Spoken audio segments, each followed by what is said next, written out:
Eu era adolescente e um dos meus primeiros empregos, que eu trabalhei desde nova, eu fui abusada, né, por um homem. E uma das coisas assim, que eu mais me recordo era da dificuldade que eu tinha de contar. Então eu tinha uma dificuldade muito grande de falar com a minha mãe. Eu sou filha de pais separados, então fui criada pela minha mãe, de contar para ela. Isso aconteceu mais de uma vez, né? É uma coisa impressionante, assim, como que depois que isso acontece, tudo que envolve aquele ambiente, a gente lembra. Situações, cheiro, tudo que está envolvido naquele ambiente fica marcado mesmo na memória da gente. Eu não lembro com detalhes tudo que aconteceu, mas eu lembro do que mais me marcou foi quando a minha mãe, ela viu uma notícia que esse homem havia sido preso. E ela foi e me perguntou, então o que ele fez com essas meninas, ele também fez com você? E a gente chorou muito. Que ficou assim, foi toque nela, né, de me recolher, de me colocar no colo. Eu era uma adolescente, aquele sentimento de culpa que ela tinha por acreditar que ela não tinha me protegido o suficiente.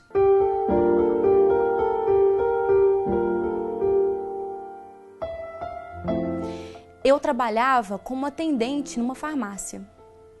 E como toda farmácia, tem um lugar onde que toma vacina, onde que toma injeção para qualquer tipo de coisa. E era nesse lugar. Então ele fechava tudo.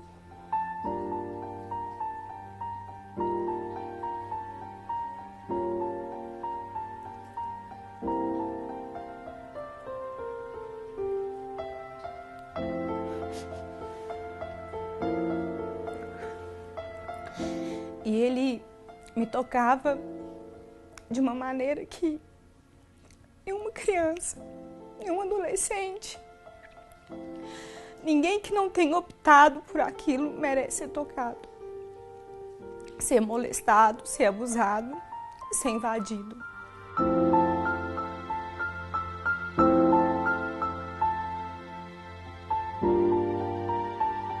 É uma marca que ficou em mim, ficou na minha mãe e ficou na minha família.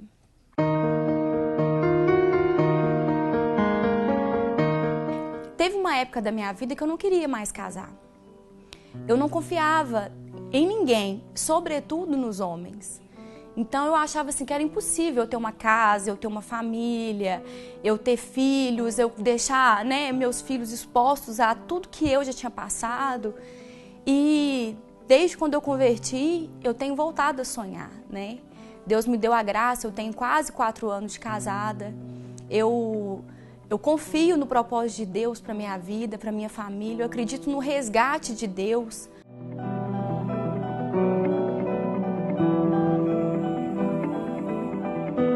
A denúncia pode ser feita de várias formas. Nós temos o Disque 181, que é um telefone para a pessoa fazer uma denúncia anônima, caso seja da preferência dela. Tem o Disque 100, da Previdência da República, pode também ser acionado de qualquer parte do país. E nos casos em que o crime tiver ocorrido em Belo Horizonte, todas as denúncias vão ser encaminhadas para a nossa delegacia. Pode ligar 190 da Polícia Militar, especialmente nos casos de flagrante, autoria conhecida, pode acionar a Polícia Militar, que ela traz todos os envolvidos para cá. Pode comparecer pessoalmente a um conselho tutelar da sua região, ou até mesmo aqui a delegacia, qualquer outra delegacia de polícia civil, mas nós aqui somos especializados em atender os casos de pedofilia e abuso sexual contra criança e adolescente.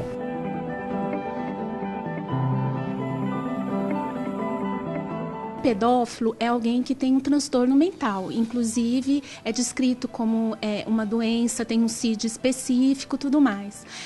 A gente tem que desmistificar essa ideia de que aquele que comete violência sexual contra a criança, ele é necessariamente portador de um transtorno mental, porque isso não é verdade, né? Se a gente entender que todo abusador tem transtorno mental, a gente vai sair da questão da pena, ele vai deixar de receber uma pena e vai receber uma medida de segurança, que é um tratamento. E aí a gente tem que dar a cada um que é seu, ou seja, se o sujeito não é doente, ele realmente tem que cumprir, ele tem que receber uma sanção penal e não um tratamento médico.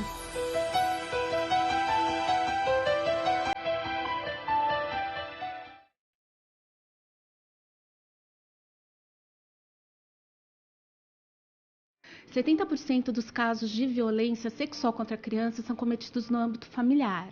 Né? Então, assim, esse é o primeiro dado. Né? É muito estranho, mas é verdadeiro. Quem violenta a criança e adolescente é alguém muito próximo a ela. Né? E, assim, desse número, o grande número são os padrastos, depois os pais, e aí a gente vai vindo. É sempre muito comum que a criança tenha uma relação de confiança e, mais ainda, que essa pessoa que é a violenta, de alguma forma, comete um ato de violência contra ela, é quem deveria protegê-la.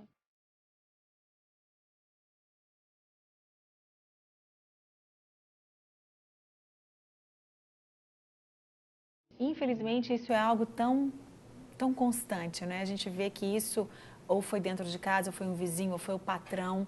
E o problema, né? Como a gente sabe, né, da história de algumas pessoas que as crianças não contam, os adolescentes não contam, eles têm medo, ou eles são ameaçados mesmo verbalmente pelo abusador, ou eles se sentem intimidados mesmo sem que o abusador não fale assim, olha, não conte para ninguém, eles não têm coragem de contar. Por quê?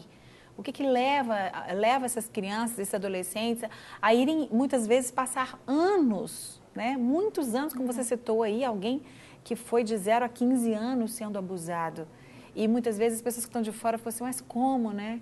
O que acontece no intelectual, no emocional dessas crianças que fazem com que elas fiquem caladas por tanto tempo? Reféns. É verdade, a palavra certa. O que acontece é porque a criança, Márcia, ela não entende a linguagem erótica. Não existe essa informação, eu gosto muito dessa palavra que o pastor Washington usa, não existe essa informação para a criança. A criança ela tem a linguagem da ternura. Então, quando o abusador chega, ele normalmente ou é o pai, ou o padrasto, ou é o tio muito querido, é a pessoa de confiança para a criança. E quando ela é estimulada a ter esse prazer, ela não reconhece como errado. Ela reconhece, às vezes, como uma brincadeira, porque sempre vem acompanhada de um brinquedo, de um agrado, de um pedido. E o pedido é o nosso segredo. E esse segredo, ele não pode ser revelado, porque segredo para criança é coisa que não pode ser falada.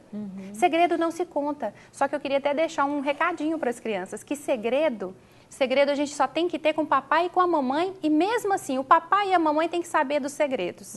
Porque segredo não é coisa para se guardar, principalmente esse tipo de segredo, de colocar a mão onde não pode colocar, de fazer coisas que a criança não permite, porque a criança ela não tem maturidade para permitir que um adulto exerça sobre o corpo dela alguma atitude que não é conveniente. Ela não tem idade legal para assumir isso. Então, falar assim que ela quis, ela não quis.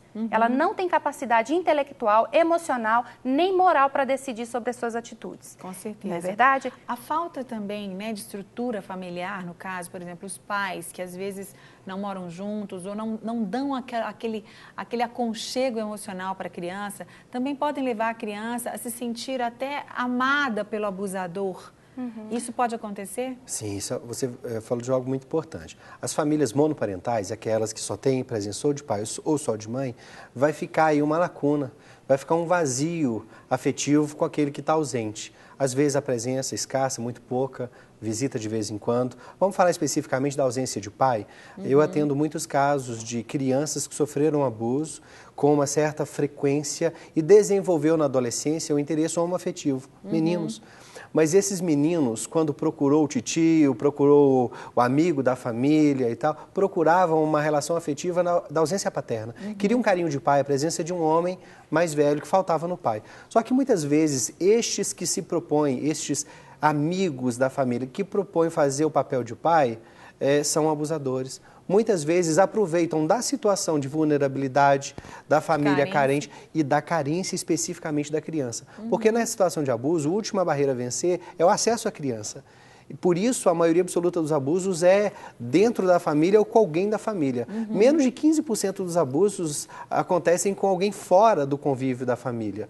Então, é alguém ou é da família ou é como se fosse da família. Aquela pessoa chegada, aquele missionário chegado, aquele padre chegado, aquele amigo chegado. E, às vezes, esse dito amigo chegado erotiza o contato com a criança. Começa a introduzir a criança num contexto não apropriado, com falas, brincadeiras, e vai sendo progressivo, gradativo, cada vez aumenta mais as brincadeiras eróticas até exibir pornografia e o contato sexual. Então ele aproveita desta carência afetiva que a criança queria apenas um contato de pai e ela se entrega e quando vê, e Márcia, você vê que a maioria dos homens com a dificuldade, com a homoafetividade, eles buscam a figura paterna. Só que quando chegam diante de um outro homem, ao invés de ter esse relacionamento de amizade, eles erotizam o contato e vão para um ato sexual.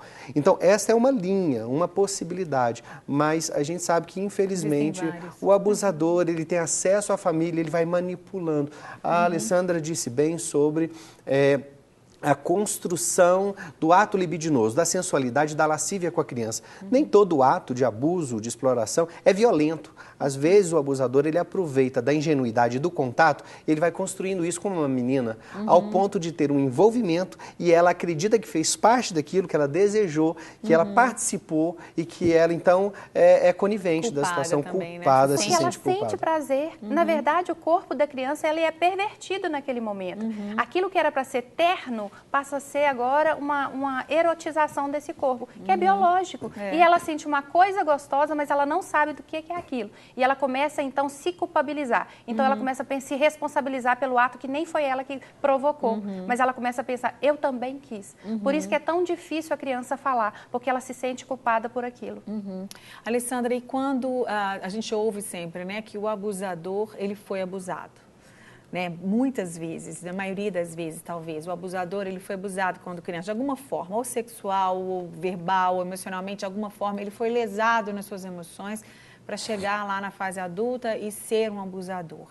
Quais são as consequências para um adulto que não foi tratado, que não passou por uma cura de todas as áreas, como a gente já comentou aqui, né? Multidisciplinar, e o que ele carrega, quais são as sequelas que esse adulto traz, esse que foi abusado desde criança ou em algumas vezes na vida?